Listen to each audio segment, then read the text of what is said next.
কাঁচা কাঁঠাল দিয়ে তো অনেক কিছুই তৈরি করা যায়, আর খেয়েও থাকি আমরা। আজকে হঠাৎ মনে হলো এই কাঁঠাল দিয়ে বিরিয়ানি রান্না করলে কেমন হয়। হ্যাঁ বন্ধুরা, হাতে যখন চলে এসেছে কাঁঠালগুলো, তাহলে আজকে বড় কাঁঠালটা দিয়ে একটু বিরিয়ানি রান্না করে ফেলি। যথারীতি ভাবনা মাফিক কাজ শুরু হয়ে গেল। কর্তাবাবুকে দিলাম যে একটু প্রসেসিংটা সেরে দাও, করে দিচ্ছে এর পর আমার কাজ। By the way, welcome back to my channel Lipi's daily infotainment. বন্ধুরা, যারা আমার চ্যানেলে আগে থেকে আছো তোমাদেরকে অসংখ্য ধন্যবাদ জানাচ্ছি। আর যারা এখনও সাবস্ক্রাইব করোনি তাদেরকে রিকোয়েস্ট করব অবশ্যই সাবস্ক্রাইব করে বেল বাটন প্রেস করে আমার সাথে থেকো। তাহলে চলো দেখো কীভাবে আজকের বিরিয়ানিটা রান্না করছি। একটু ময়দা নিয়ে নিয়েছি, সেই ময়দাটাকে আমি একটু ভিজিয়ে রেখেছিলাম। ভিজিয়ে রেখে কীভাবে যেন কী করে এটাকে, আমি নামটা ঠিক জানি না, যা মন্দিরে রান্না করা হয়। যদিও আরও বেশি একটু ধুলে এটা সুন্দর পাতলা স্বচ্ছ হয়ে যেত, আর আমি ওটা অত ধুইনি। কেমন মায়া লাগলো যে এতটা ময়দা ধুয়ে ফেলে দিব, দামের জিনিস, তাই একটু কম ধুয়েই রেখেছি। কতগুলো বড়া ভেজে নিচ্ছি, আমি বিরিয়ানিতে ইউজ করব। ঝটপট ভেজে নিলাম এবং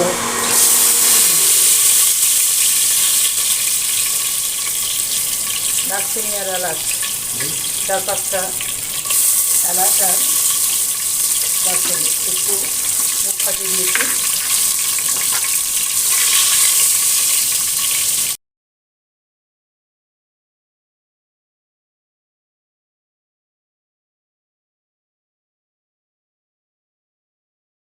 পুরো একটা কাঁঠালের পুরোটাই এখানে আমি অর্ধেকটা দিব। দুটো টমেটো পেস্ট করে নিয়েছি, এর ভিতরে মশলাটা আমি মিক্স করে দিচ্ছি। আদা দিয়ে দিচ্ছি 2 চামচের মতো হবে, আর দেব একটু জিরা বাটা।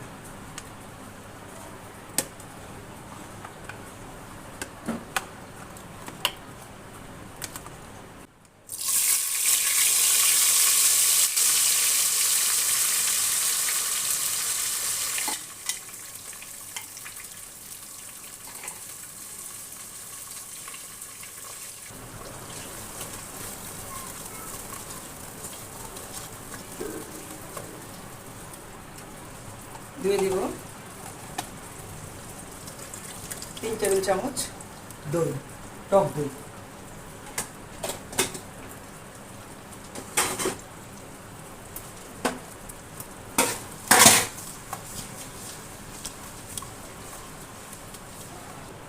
চামচ লাল লঙ্কার গুঁড়ো।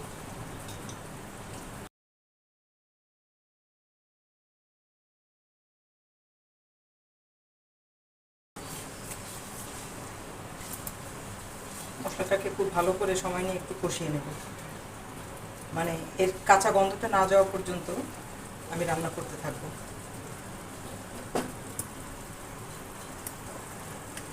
হালকা একটু লবণ দিয়ে দিচ্ছি।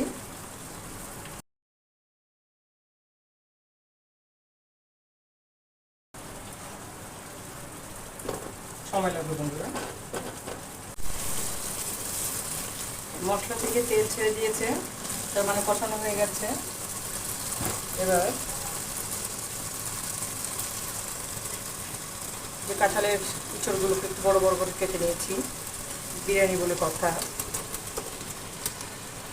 এটাকে দিয়ে দিব। মশলার সঙ্গে ভালো করে নেড়ে চেড়ে কাঁঠালের এঁচড়গুলোকে 1 মিনিটের মতো ভেজে নেব। তারপর বাকি বড়াগুলো দিয়ে দেব। এই যে ময়দা ইয়াটা করেছিলাম এটাও দিয়ে দেবো একসাথে।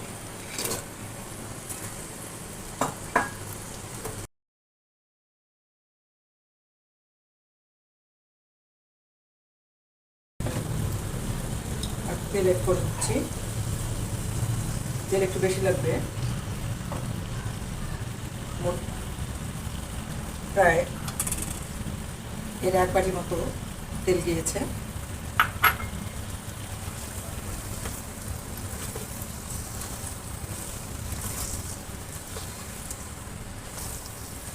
লবণ দিয়ে দেব।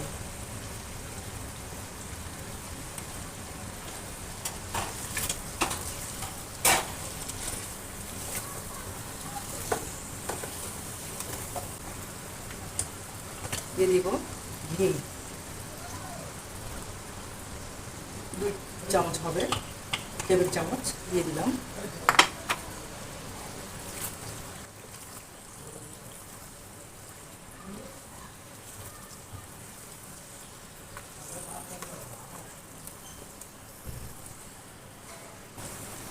দু মিনিট আমি একটু রান্না করে পরে চালটা অ্যাড করব।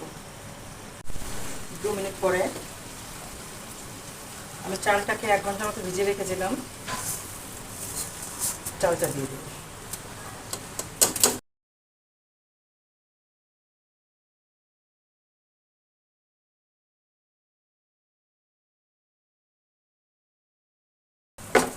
যে কোনো পোলাওর চাল দিয়ে করা যাবে, এটা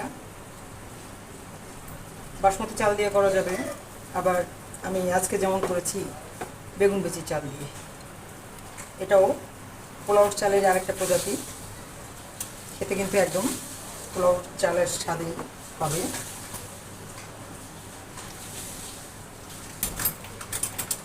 দিয়ে দিচ্ছি গুঁড়ো দুধ,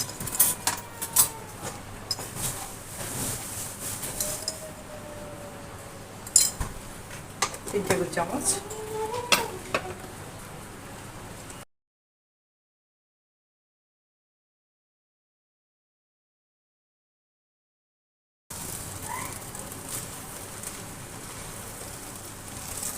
জল দেওয়ার পরে আমি লবণটা চেক করে লবণটা আবার দিব।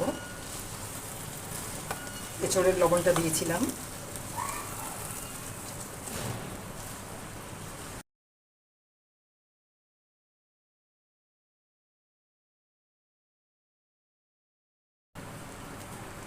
একদম সম্পূর্ণ নিরামিষ একটা আয়োজন আজকের।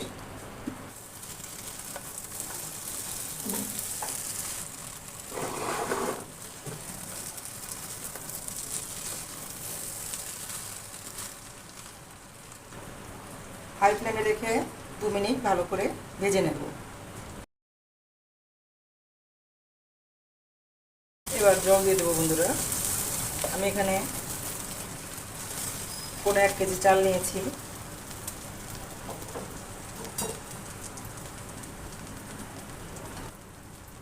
চালটা যেহেতু ভিজিয়ে রেখেছিলাম,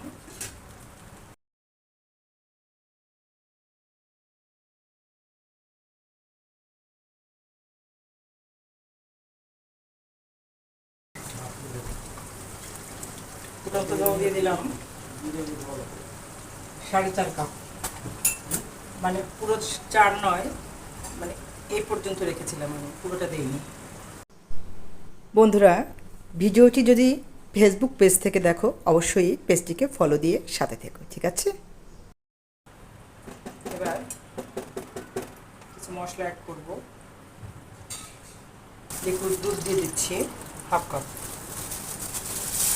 তাহলে টোটাল জলের পরিমাণ দাঁড়ালো 5 কাপ।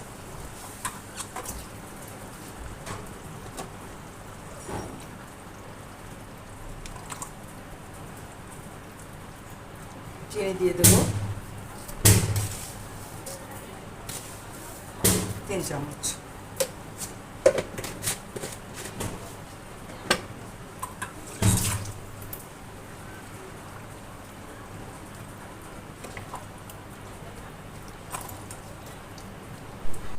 ঘরে 1 প্যাকেটের অর্ধেকটা বিরিয়ানি মশলা ছিল, সেটাই আমি দিয়ে দিচ্ছি, রাঁধুনি বিরিয়ানি মশলা।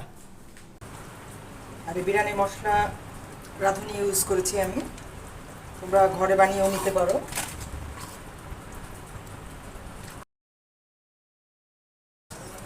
দু 3টা কাঁচা লঙ্কা দিয়ে দিচ্ছি, কয়েকটা শুকনো গোলাপের পাপড়ি দিয়ে দিচ্ছি। এবার ঢেকে দিয়ে চালটা ফোটা পর্যন্ত ওয়েট করব।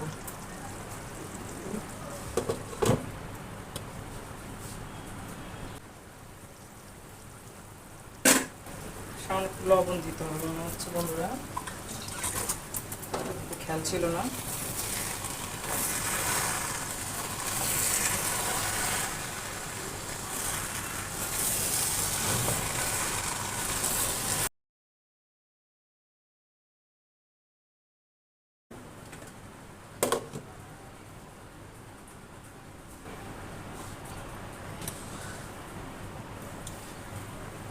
আমন্ড আর কিশমিশ দিয়ে দিচ্ছি। আর ঢাকনা খোলা যাবে না বন্ধুরা, একদম লো ফ্লেমে রেখে দমে রেখে দেবো বন্ধ করে।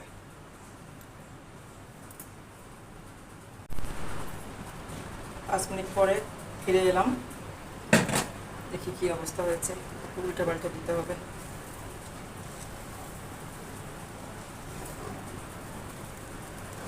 উপর নিচ করে না দিলে নিচে আবার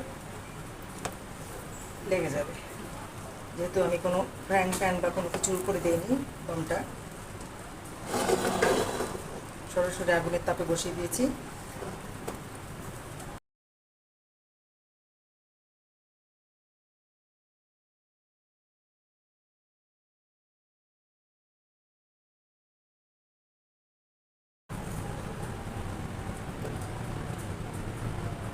একদম পারফেক্ট হয়ে গেছে বন্ধুরা, পুরো চালটাই একদম ফুটে গেছে।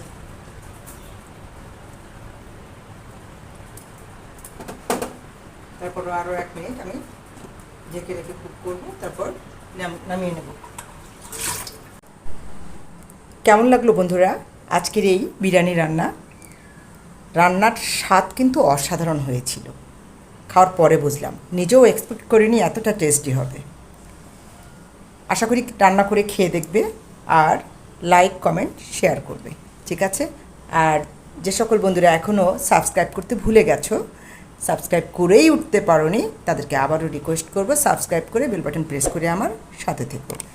আর পরবর্তী পর্যায়ে আবার যাতে এসে তোমাদের সামনে নতুন কিছু দেখাতে পারি সেই জন্য অপেক্ষা করো, ঠিক আছে? ভালো থেকো সবাই, টাটা।